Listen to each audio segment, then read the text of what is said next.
පාතාලයේ මත්කුඩු ජාවාරම්කරුවන් ඇතුළු නීති විරෝධී ක්‍රියා ඔස්සේ වත්කම් රැස් කරගෙන ඇති පුද්ගලයින් 88 දෙනෙකුගේ රුපියල් කෝටි 400කට අධික දීපල නීති විරෝධී වත්කම් විමර්ශන කොට්ටාශය විසින් මේ වන විට තහනම් කර ඇති බව අපරාධ පරීක්ෂණ දෙපාර්තමේන්තුව සඳහන් කළා.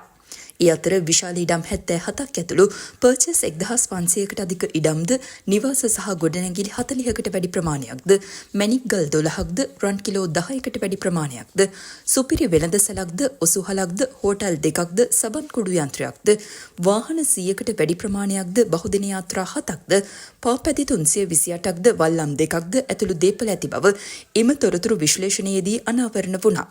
මෙලෙස දීපල තහනම් කරන ලද අය අතර පාතාලයේ මත්කුඩු ජාවාරම්කරුවන් 26කගේ දීපලද තිබීම විශේෂත්වයක්.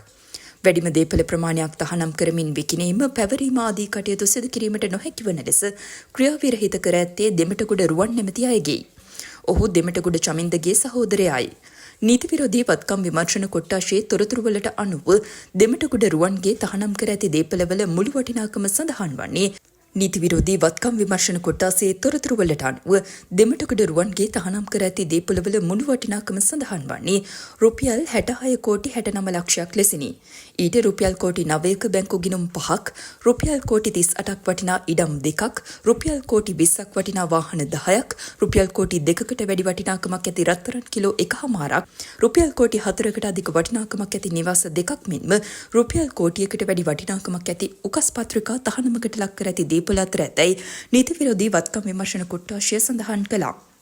කුඩු සලිඳු, කුඩු රෂාන්, මොහොමඩ් රිෆ්කාන්, වැලිවිට සුදා, කරන්දනිය සුද්දා, ගනීමුල්ල සංජීව, ලඩියා, කැවුමා, බටුවත්තේ චාමර, බාසික්, ඕලුමරා, බතලහීන් පරයි සුද්දා, කිරින්දේ චාමර ඇතුළු පාතාලයේ ප්‍රබල මත්කුඩු ජාවාරම්කරුවන් රැසකගේ දීපල තහනමට ලක්ව ඇති මෙම දීපල අතර ඇති බවයි නීති විරෝධී වත්කම් විමර්ශන කොට්ටාශයේ තොරතුරු අනාවරණ කළේ.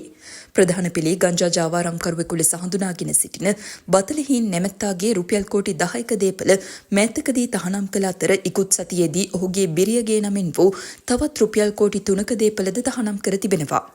මෙලෙස දීපල තහනම් කර ඇති පාතාලයේ මත්කුඩු ජාවාරම්කරුවන් රැසක්ව සිටින්නේ විදේශගතවයි.